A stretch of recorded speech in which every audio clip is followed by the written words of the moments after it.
Assalamualaikum warahmatullahi wabarakatuh. Saya Novia Kurniawati. Saya ingin menjelaskan beberapa tentang kecerdasan majemuk. Nah, pada dasarnya kecerdasan seorang anak itu tidak hanya dilihat dari akademisnya saja, dari seberapa mampu anak itu dalam berhitung. Karena kecerdasan anak itu banyak, tidak hanya dari akademisnya, karena terkadang kita mengukur seorang anak itu cerdas, bisa, pintar. Kita sering menanyakan ketika pengambilan rapot, bagaimana nilai rapotnya, apakah bagus, bagaimana hasil ulangannya, berapa nilainya, dapat ranking berapa, peringkat berapa sekarang. Nah, itu bukan suatu tolak ukur dalam kecerdasan anak, karena pada dasarnya tidak ada anak yang bodoh atau pintar. Yang ada adalah anak yang menonjol. Nah, maksudnya tuh dalam salah satu atau beberapa jenis kecerdasan anak, kecerdasan tertentu. Ada anak yang tidak mampu pandai menghitung, tetapi dia sangat pandai dalam menggambar, hasil karya gambarnya bagus. Dan anak yang jago menghitung itu justru dia tidak bisa menggambar, atau bahkan lebih di bawah dari anak yang tidak bisa berhitung. Jadi si anak yang A itu menonjol dalam mata pelajaran matematika atau berhitung, dan si anak B menonjol dalam seninya, yaitu dalam menggambar. Nah, ada beberapa jenis kecerdasan majemuk, yaitu kecerdasan linguistik. Kecerdasan linguistik itu yaitu kecerdasan berbahasa, yang artinya anak itu pintar berbahasa, cara bicaranya bagus, kosakatanya tertata dengan baik. Lalu yang kedua ada kecerdasan matematis, yaitu kecerdasan yang pandai, anak yang pandai berhitung, misalnya seperti pandai dalam pelajaran matematika. Yang ketiga itu kecerdasan spasial. Kecerdasan spasial yaitu contoh dari tadi, anak yang pandai dalam seni, yaitu dia pandai menggambar, dia sangat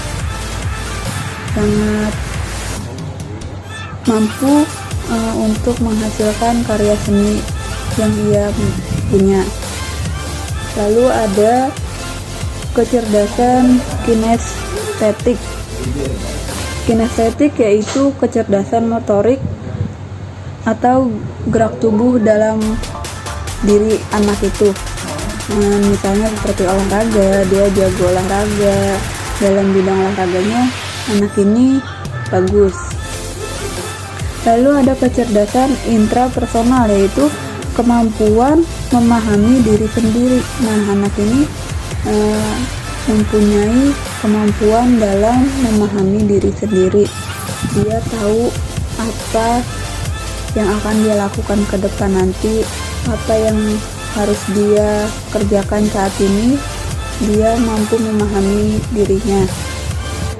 Lalu ada interpersonal, yaitu interpersonal itu kemampuan dalam bersosialisasi, misalnya seperti mampu bersosialisasi dengan teman, juga mampu berkelompok. Jadi ketika ada kegiatan kerja kelompok, anak ini aktif, mampu dalam jiwa pemimpin, dia seperti itu.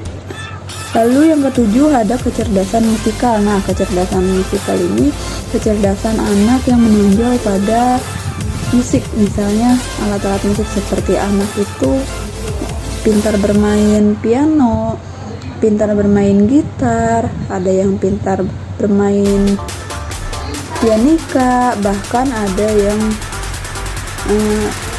mampu bernyanyi dengan suara yang bagus, mampu memahami nada-nada, intonasi dengan baik. Dia gampang menangkap tentang seni-seni musik.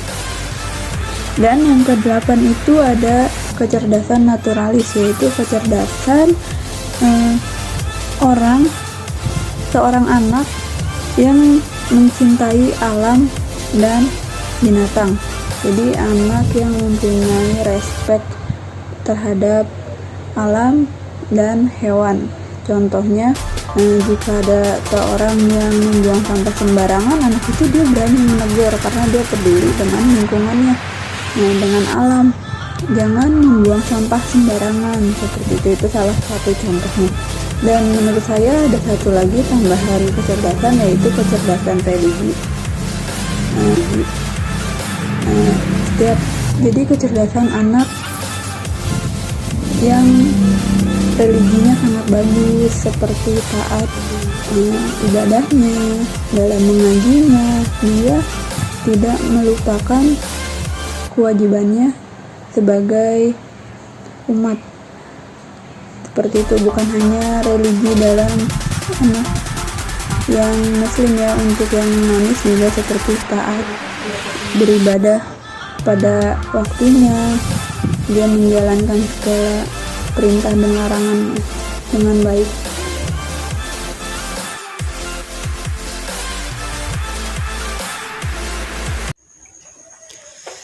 Assalamualaikum warahmatullahi wabarakatuh. Baik, perkenalkan, nama saya Rana Oktatiana dari semester 1 PGMI Tambunala.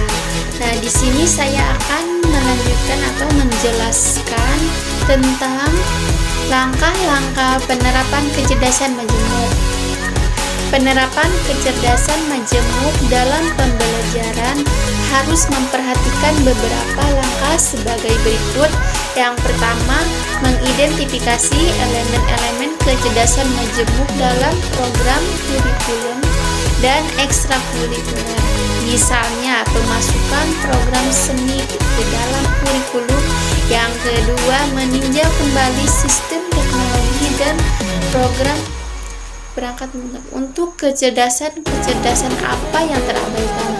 Nah, yang ketiga, para guru menemukan peserta didik, kemudian memutuskan secara sukarela bekerja sama dengan rekan-rekan yang lain. Yang keempat, proses pembelajaran dengan tanggung jawab bisa dipilih sebagai metode pembelajaran. Nah, yang kelima, diskusi dengan orang tua siswa dan anggota masyarakat sehingga dapat membuka kesempatan magang bagi para siswa. Nah, selanjutnya, dampak teori kecerdasan majemuk. Yang pertama, dampak terhadap kurikulum, yaitu teori kecerdasan majemuk banyak mempengaruhi penyusunan kurikulum. Pengaruh yang menonjol yaitu pemilih materi pelajaran lewat topik-topik tematik, bukan urutan daftar bab seperti model kurikulum klasik. Topik biasanya gabungan dari yang ditentukan pemerintah lokal dan pilihan siswa. Nah, yang kedua, dampak terhadap pembelajaran. Teori kecerdasan majemuk mempunyai pengaruh besar dalam proses pembelajaran di sekolah. Nah, yang ketiga, dampak terhadap guru yang mengajar. Secara umum, dampak inteligens majemuk bagi guru yaitu guru perlu mengerti intelijen siswa-siswa mereka. Terus, guru perlu mengembangkan metode pengajar dengan berbagai intelijen yang menonjol pada dirinya. Selanjutnya, guru perlu mengajar dengan intelijen siswa, bukan dengan intelijensi dirinya sendiri yang tidak cocok intelijensi siswa. Nah, selanjutnya, dampak terhadap pendekatan pembelajaran yang berbeda, bervariasi karena intelijensi siswa dan guru yang berbeda juga mempengaruhi pengaturan kelas. Nah, yang kelima, dampak terhadap evaluasi karena sistem pembelajaran juga pendekatan yang bervariasi. Jelas bahwa sistem evaluasi juga harus berbeda.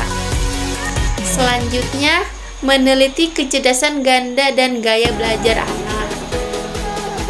Berdasarkan penelitian Ternyata gaya belajar siswa tercermin dari kecenderungan kecerdasan yang dimiliki siswa tersebut. Selanjutnya, desain pembelajaran kecerdasan majemuk.